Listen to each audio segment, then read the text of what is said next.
En el siglo IV a.C., Aristóteles, que era discípulo de Platón, plantea muy concretamente para la ciudad que la ciudad debe estar en contacto con el continente y con el mar. Un poco lo que va a explicar, en realidad va a recoger y va a explicar cómo eran las ciudades griegas. O sea, esto es un resumen, digamos, es una síntesis de cómo era la ciudad griega cómo fue la ciudad griega en el siglo V. Debe tener facilidad de comunicación con todo el territorio, poseer una posición alta y escarpada para que tenga buenas condiciones higiénicas. Las condiciones topográficas deben adaptarse a la administración civil y a las condiciones estratégicas. Vemos acá muy claramente esa relación entre ciudad y territorio, que es importante que ustedes la analicen a lo largo de toda la historia de la arquitectura. O sea, en los distintos temas que nosotros vamos a ir planteando a lo largo de la materia, vamos a ver que se persiste esta relación entre lo que es la ciudad, las condiciones políticas y estratégicas y su ubicación en un determinado territorio. Facilidades para salir de la ciudad y dificultades para el ingreso a ella. Esto hace directamente a la seguridad de la ciudad. Abundantes fuentes de agua, coexistencia del antiguo trazado irregular más favorable en caso de guerra. Zonificación del ágora para hombres libres y ágora comercial. Viviendas individuales más agradables y convenientes si se disponen en calles rectas. La creación de espacios públicos y la creación de sistemas de control.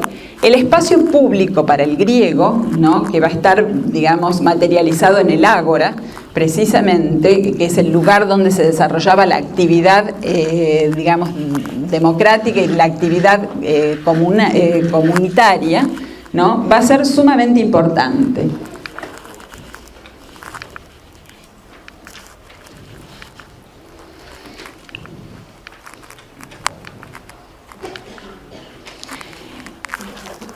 Todo lo que expliqué hasta el momento va a estar materializado en la ciudad de Atenas. La ciudad de Atenas es una ciudad que tiene un crecimiento espontáneo, que después, digamos, se regulariza en el sector del ágora. Ya lo vamos a ver. Tiene la Acrópolis, que era esta ciudad alta para los dioses, que era además el elemento defensivo y que estaba en un lugar escarpado y absolutamente de difícil acceso, ¿no? Su vinculación con el mar a través del puerto del Pireo, ¿no? Y aquí vemos el ágora de Atenas con la estoa como elemento de regularización, porque bueno, a lo largo, no lo voy a explicar en detalle en este momento, porque no podríamos, por la extensión de la clase, pero el ágora de Atenas ha tenido distintos momentos de evolución donde fue generándose los distintos elementos arquitectónicos. Este es el ágora, esta es la estoa, que es el espacio aporticado donde se daba el comercio, ¿no?, y la actividad política. Si era comercial, era comercio, y si no, la actividad política del ágora. Y fue adquiriendo esta idea de mayor regularización, ¿no?, que era lo que planteaba Aristóteles. Vemos cómo todo el ancho en este punto aquí está el Pireo y ahí está Atenas, y vemos lo exiguo que era el territorio, 70 kilómetros, menos de la distancia que hay entre Tucumán y las termas. Era todo el espacio que tenían. Aquí vemos cómo, además, aparece la idea esta de sectorización funcional. El ágora, ¿no?, la ciudad espontánea, en el caso de Atenas, la Acrópolis, la ciudad alta, el Areópago, que es el lugar que era un peñón donde estaba el Tribunal Superior de Justicia. Vemos cómo cada uno de los espacios tiene una función muy clara. Y vemos cómo estas eran las viviendas que, si bien tenían una forma irregular en su conjunto, se organizaban alrededor de un patio, ¿no?, que en definitiva es el mismo modo de organizarlo, la misma tipología de organización que después vamos a ver en las ciudades planificadas, donde el patio es el centro de la vida de la familia, de la vivienda. Es lo mismo que el ágora va a ser el centro de la vida comunitaria de la ciudad. Aquí vemos, ya después lo vamos a desarrollar, la Acrópolis, ¿no?, con sus distintos templos, y el ágora con el templo y con los distintos elementos que van generando los espacios para la actividad política y la actividad comercial dentro del ágora.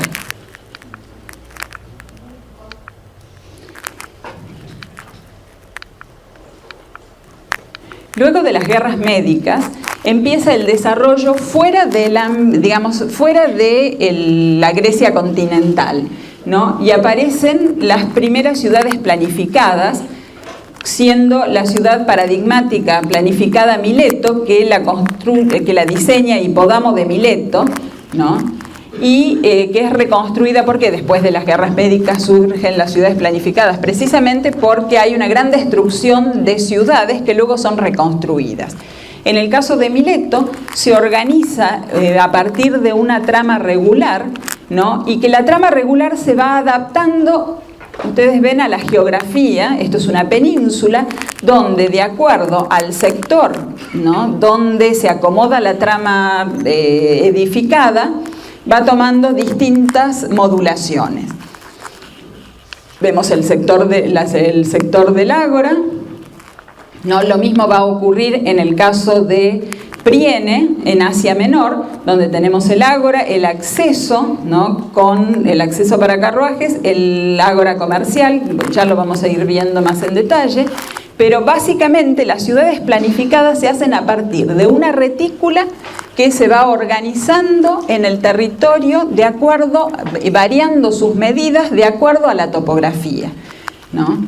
O sea, lejos de lo que va a ocurrir en el periodo siguiente en Roma, donde la topografía se hace, se modifica para, pasarle la retícula por encima sin tener cuidado de cuáles eran los niveles topográficos. En el caso de Grecia, la retícula se va a adaptar al terreno, al territorio, y lo va a ir acompañando. ¿Cuáles son las características que va a tener la ciudad hipodámica? O sea, la ciudad que que define Hipódamo de Mileto. Una zonificación funcional, ya lo habíamos visto en Atenas, pero se transforma en una característica en todas las ciudades planificadas. Una distribución democrática de lo que es el área pública, cívica y religiosa, y un área privada. Hay una geometría regular en un amanzanamiento que se va adaptando a la topografía. La muralla, todas ellas están rodeadas de muralla, y estas murallas son murallas irregulares que van siguiendo el terreno y la geografía.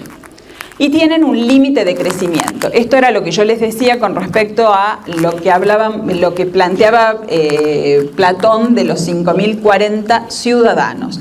O sea, las ciudades eran ciudades un poco más grandes en cuanto a tamaño.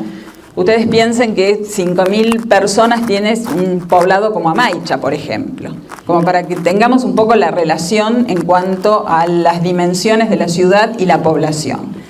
Las ciudades griegas eran más grandes porque en realidad los ciudadanos eran muy pocos. Pero lo que es importante es la idea esta de que la ciudad tiene un límite de crecimiento. Esta es la ciudad de Priene, ¿no? Y aquí vemos cómo se va adaptando estas son las cotas de Priene. Aquí vemos cómo las cotas van generando distintas altitudes, y esta ciudad, la retícula en realidad, estas manzanas rectangulares, se van a ir adaptando al terreno, y donde en la cota más amplia va a estar ubicada el ágora. Un ágora que por un lado tiene un sector comercial, y esta era el ágora política con la estoa. Esta es la ubicación de la estoa. Aquí tenemos el templo de Atenea. Generalmente los templos de Atenea estaban dentro de la ciudad porque Atenea era precisamente la diosa de la ciudad.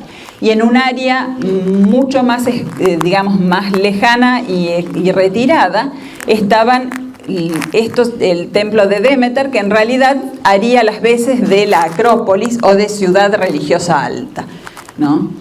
Aquí abajo está el estadio con la palestra, ¿no? El buleterio, la iglesia, o sea, el teatro, que también, digamos, aprovecha el desnivel como para ubicar la cabeza. Eso ya lo vamos a ver en las imágenes posteriores. Y vemos cómo en las distintas manzanas se acomoda todo lo que es la vivienda con viviendas muy introvertidas. La vivienda griega es una vivienda introvertida donde hacia el exterior solamente tienen las puertas de acceso, ¿no? Y el patio es el elemento que sistematiza y organiza todo ese complejo el amanzanamiento y las distintas viviendas. En cuanto a la estructura de circulación, también va a estar directamente vinculada con esa estructura, con esa topografía que la va a definir. Tenemos las calles, digamos, norte-sur, que son calles con escaleras. ¿Por qué? Porque son las que van acompañando el mayor desnivel. Y tenemos las calles de circulación longitudinal, que estas calles, por ejemplo, el tránsito de carruaje llegaba por esta calle, este es el acceso, llegaba por esta calle, que era una calle aporticada, hasta la zona del ágora, ¿no? Entonces vemos cómo inclusive hay un sistema viario que está directamente vinculado con las posibilidades que permiten la topografía. Por otro lado, cuando hablábamos del clima, ese ágora al aire libre estaba directamente permitido y se podían desarrollar las actividades al aire libre. ¿Por qué? Porque el clima mediterráneo es un clima muy benévolo, ¿no? Que no tiene grandes contrastes de temperatura ni tampoco tiene grandes fríos. Aquí vemos el ágora con la estoa, ¿no? El eclesiasterio está acá y dentro del ágora está el templo de Zeus con el sector del mercado y el estadio. Dentro del ágora tenían distintos elementos, ya sea en algunos casos por una cuestión religiosa y en otros casos eran los espacios para que los ciudadanos pudieran desarrollar toda la vida política y filosófica que se desarrollaba dentro del ágora. Y la estoa, que era una estoa comercial, donde estaba planteado a partir de una columnata con techos inclinados, generalmente de tejas, ¿no? Y que eran los que permitían el lugar de cobijo para resguardarse para las actividades. Esto va a ser un elemento característico de todas las ciudades griegas. Otro de los elementos característicos y está directamente vinculado con la política y con los modos de administración, es el eclesiasterio, que el eclesiasterio es precisamente el lugar de la asamblea, donde se reunían los representantes de los demos. Ustedes recuerden que eran 500 personas, que eran 50 por cada uno de los demos, y eran 10, ¿no? Entonces este ámbito, que aquí lo tenemos, una reproducción, un gráfico donde plantea cómo era el espacio, ¿no? Era la gran asamblea, ¿no? Además con espacios absolutamente iguales en todos con gradas alrededor del espacio donde se hablaba, donde pasaba el orador. Lo mismo va a ocurrir con el teatro griego, que está apoyado sobre el desnivel, sobre la colina, donde tiene la escena en este punto, ¿no? Y aquí vemos la escena. El teatro griego estaba directamente vinculado con las actividades religiosas. Las fiestas de Dionisio se desarrollaban en los teatros. Un ejemplo, vemos cómo además la tipología del teatro es exactamente igual y se repiten, ¿no? Tanto la ubicación en el territorio apoyando la cavea en los lugares con una fuerte pendiente o un desnivel que le permitiera, no generar una estructura como van a generar los romanos más adelante, sino que la misma estructura geográfica del territorio era la que le permitía, apoyar la cavea. Y la escena, es la que se generaba, se ubicaba en este sector más bajo, donde además generalmente el paisaje era el que le proporcionaba el telón de fondo. Esto es una tipología que se va a verificar prácticamente en todas las ciudades griegas. En este caso es el teatro de Epidauro, la ciudad de Epidauro. Aquí vemos la cavea, lo que les explicaba recién, donde todos los... esto es muy parecido a lo que es el anfiteatro como imagen espacial, la del anfiteatro de El Cadillal, por ejemplo. El teatro de Dionisios en Atenas, Aquí vemos también cómo se vuelve a repetir, esta es la Acrópolis, y debajo de la Acrópolis, apoyado sobre la gran roca de la Acrópolis, está el teatro de Dionisio.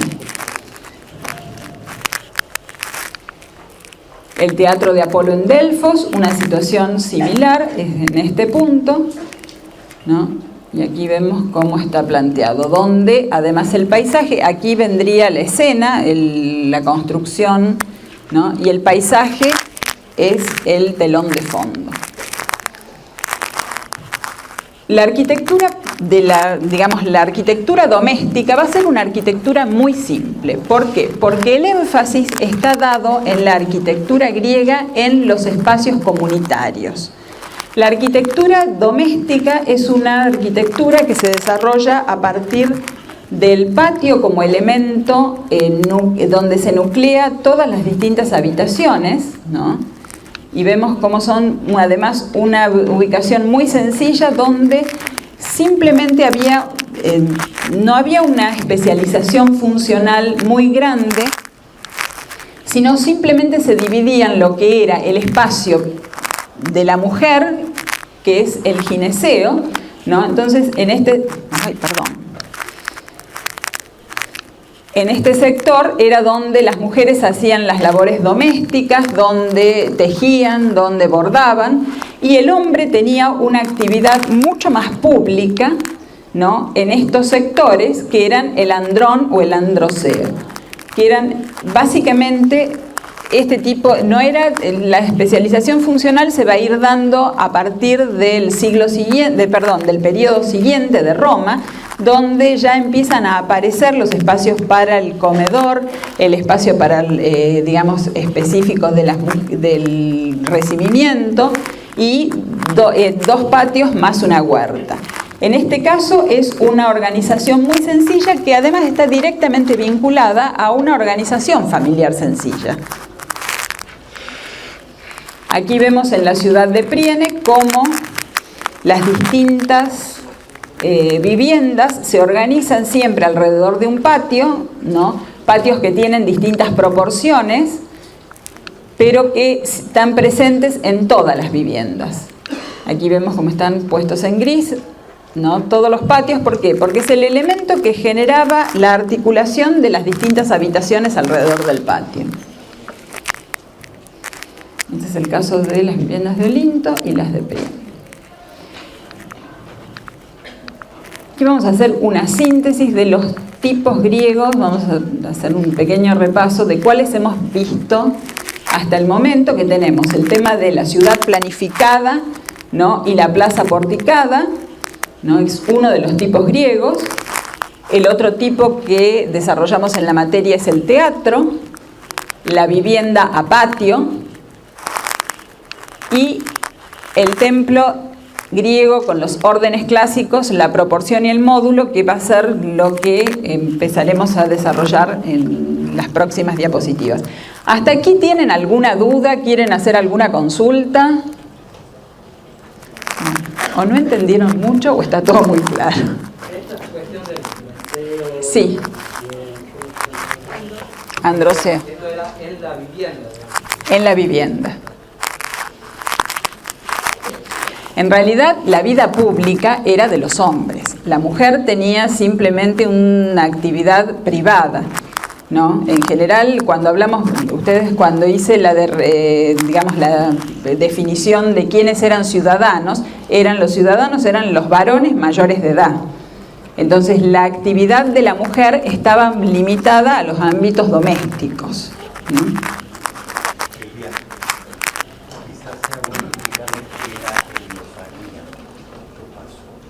Heliofanía es el sol. ¿Qué? Ah, bien. Bueno. El contexto cultural, ¿no?, que va a tener una influencia directa en en la definición y en las características formales de los templos, ¿no?, va a estar dado por la cosmovisión. ¿La cosmovisión qué es? La relación y la actitud que tiene el hombre frente al universo, a Dios y a la esencia misma del hombre, a quién era el hombre y cómo se relacionaba con ese mundo. Esa cosmovisión, ¿no?, se plantea a través de la religión, la filosofía y la ciencia. O sea, el hombre, el ser humano va desarrollando su vida, ¿no?, a través de estas disciplinas y es las que nos van permitiendo establecer distintas relaciones con el mundo y con la naturaleza que habitamos a lo largo del tiempo, que ha ido variando según los periodos y según los lugares donde se desarrollan las civilizaciones. La cosmovisión griega está basada en lo que se conocía como la cosmovisión olímpica, que es la relación esa del hombre, ¿no?, con Dios, con los dioses del monte Olimpo. El monte Olimpo, el monte Olimpo es el lugar donde se reunían los dioses. Hay toda una construcción mitológica a partir y alrededor del monte Olimpo. Ustedes de chicos deben haber visto Hércules todo, que si bien tiene unos serios errores, con respecto a la historia mitológica, pero bueno, era un poco esa relación que tenía el hombre con los dioses, que además le servía para explicar, ¿no?, las cosas que ellos no entendían. La religión era una religión politeísta, ¿no?, y durante el periodo de Homero, o sea, el siglo V, no incluyó rituales, ni reliquias, ni festividades. ¿Qué significa esto? Era una religión donde, la religión católica tiene las festividades como elementos estructurantes de la actividad religiosa, además como la materialización de ciertos rituales, ¿no? En el caso de la religión politeísta griega, ¿no?, del periodo del siglo VIII, no ocurría. Además, los dioses estaban directamente asociados a elementos de la naturaleza, a situaciones de la naturaleza. Había un dios que era el dios del mar, era el dios de los vientos. Existían, cada uno de los elementos de la naturaleza estaba asociado a un dios que lo encarnaba. Las deidades griegas eran deidades antropomórficas, o sea, estaban dotadas de los mismos atributos que tenía el hombre. Aquí vemos cómo tanto Zeus como Apolo estaban materializados con estas imágenes perfectas del hombre, ¿no?, y tenían todos sus atributos, los buenos y los malos. Más de una oportunidad ustedes habrán leído en la mitología griega cómo además los dioses se despertaba su furia, tenían amores y en muchos casos inclusive se relacionaban con los humanos y surgían los semidioses. Para el griego la religión era un modo de explicar lo que ellos no entendían. Era un sistema explicativo de los fenómenos que ocurrían tanto en la naturaleza como en la vida humana, desde las pasiones o todos los cambios que se dan en el alma humana. Bueno, precisamente se lo interpretaba a partir de esta relación con los dioses. Y era la forma en que se interpretaba también el mundo físico. Ustedes piensen que ellos desconocían por qué eran las tormentas, por qué eran los terremotos. Entonces, todo ese tipo de, de cambios que se daban en la naturaleza eran explicados precisamente por los humores de los dioses o de la relación de esos hombres con la deidad. Por su intermedio, digamos, cuando se generaba, inclusive había sacrificios, todo eso en relación a la actividad diaria del hombre. O sea, si tenían que cosechar previamente, ¿no?, se encomendaban y hacían una serie de ofrendas a los dioses, lo mismo que cuando tenían que ir a la guerra. O sea, todo lo que era la religión atravesaba la vida cotidiana, ¿no?, del griego en todas sus facetas. Entonces, a partir del siglo VII empieza a aparecer el templo como residencia de la estatua del dios. O sea, era lo que materializaba esa, al dios era el templo. El templo no es el lugar donde se da el rito o donde se da algún tipo de relación del hombre con el dios, sino eso se va a dar en las afueras y en los exteriores del templo. El templo era simplemente el lugar donde se albergaba la estatua del dios y el tesoro, que era, digamos, las ofrendas que las ciudades generalmente le daban al dios. Habíamos dicho ya que el hombre iba a ser la medida de todas las cosas, y vemos cómo la representación a través del arte, ¿no?, de ese hombre va a ir perfeccionándose, ¿no? Y vemos acá, por ejemplo, estas eran las estatuas del año 6 ¿qué pasó?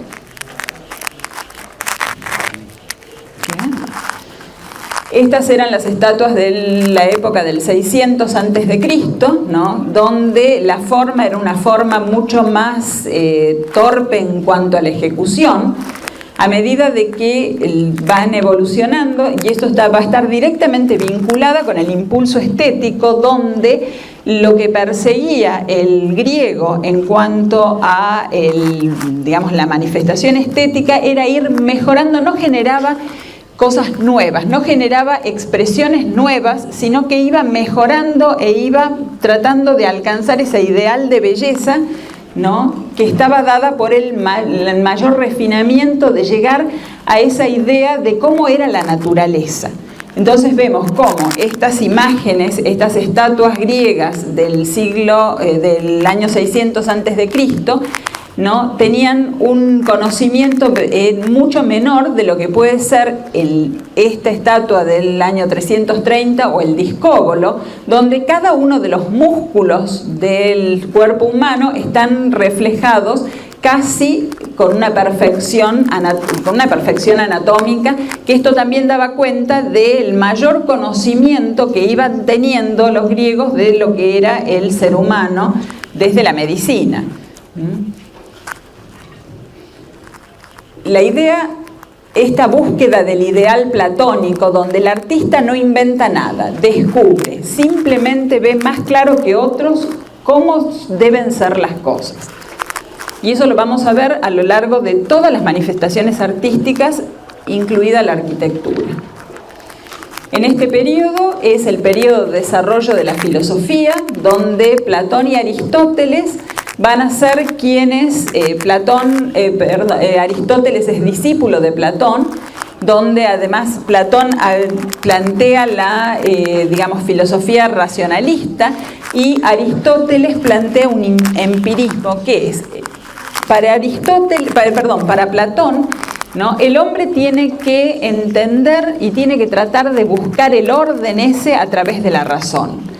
En el caso de Aristóteles, que ya lo vamos a desarrollar un poquito más, porque eso está directamente vinculado con el modo de hacer arquitectura a través del orden, ¿no?, aparece la idea del empirismo. El empirismo es la experimentación, donde la materialidad empieza a cobrar un valor que no tenía dentro de las ideas de Aristóteles todavía, donde la idea de belleza estaba todavía muy limitada y muy circunscripta a lo que era el plano de las ideas,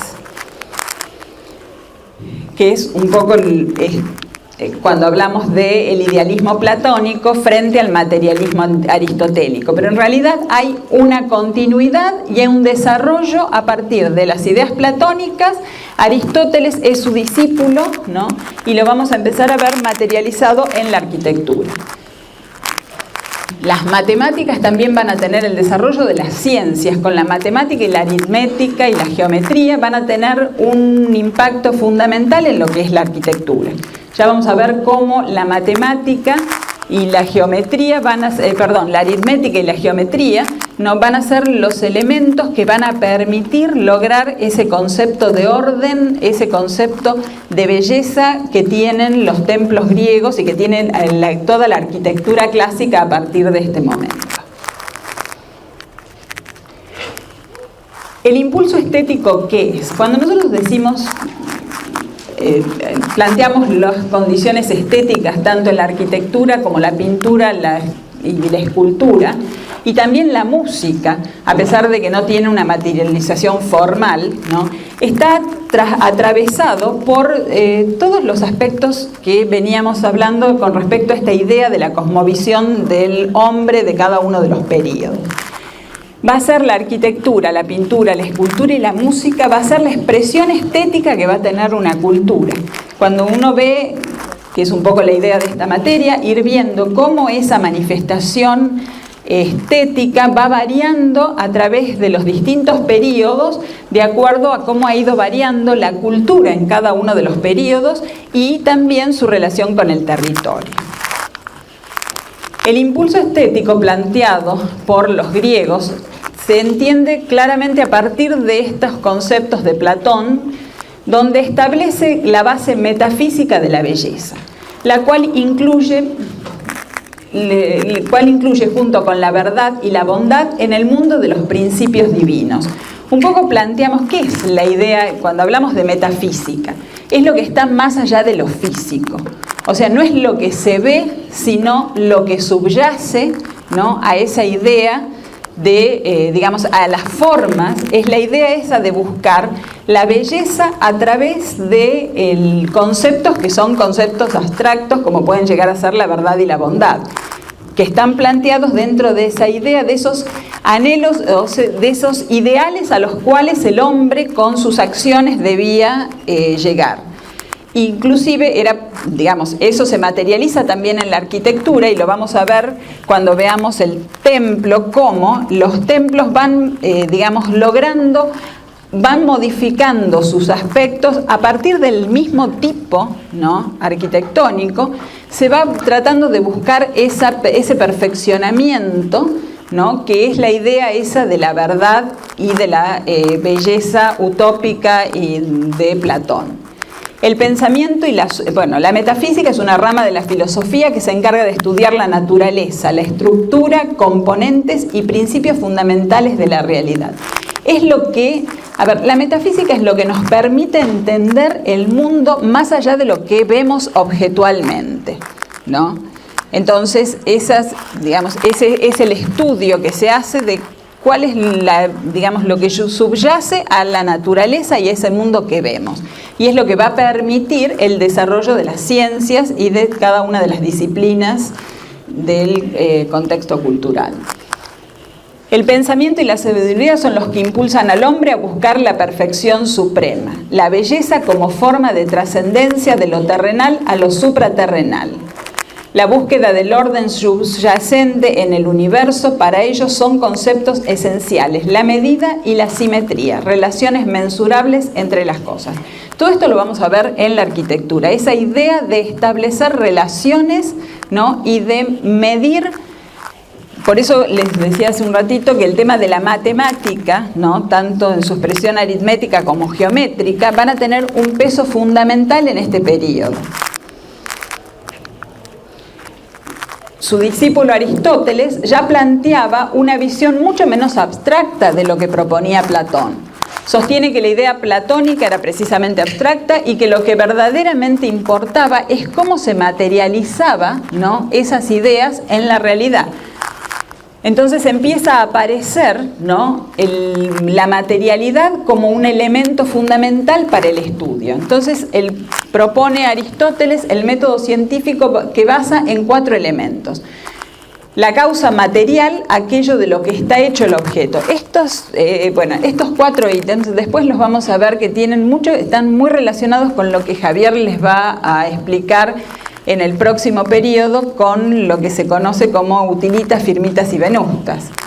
¿Por qué? Porque por un lado está el objeto material, el material, de qué está hecho y cómo se lo trabaja. La causa motriz o eficiente es precisamente eso, cómo se lo transforma, cómo ese material natural pasa a ser un objeto transformado por el hombre, ¿no? Y produce, ¿cuál es el agente que produce ese cambio o movimiento? Que es precisamente la tecnología.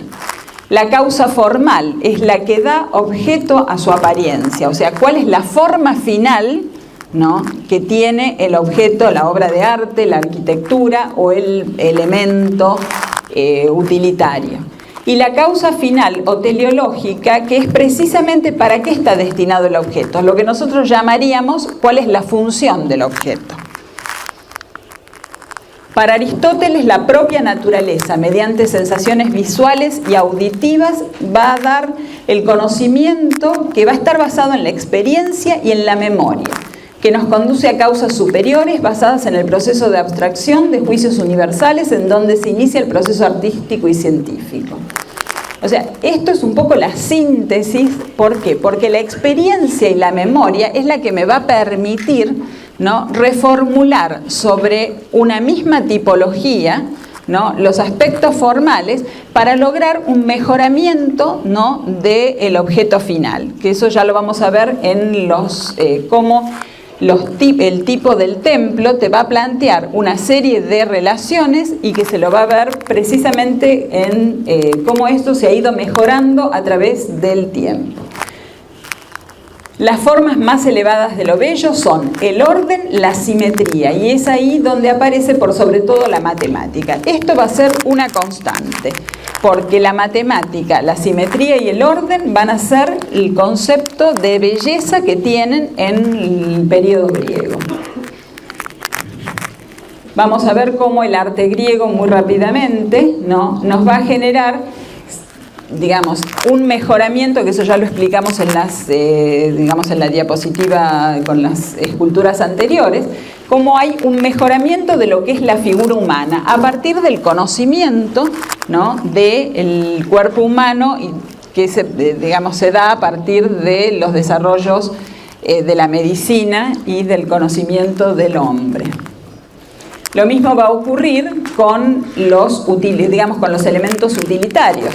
Vemos cómo el ánfora esta de Atenas del 700 a.C., la figura humana es una figura muy esquemática, donde si bien la estructuración de la decoración es bastante similar, ¿no?, porque están puestas de costado, tienen una organización en el ánfora bastante parecida, pero que hay un mayor detalle a medida de que se va desarrollando en el tiempo. Hay un mayor conocimiento de lo que es la figura humana, las posiciones, y esto está plasmado en esta cerámica utilitaria. O sea, vemos cómo esto representa un poco lo que decíamos, el hombre no crea, sino que va mejorando y no reinventa nada, sino que va perfeccionando lo que ya existía. Esta última vasija es del 430. Vemos la gran diferencia que hay entre la decoración de una y otra, en cuanto a la complejidad y a las figuras humanas.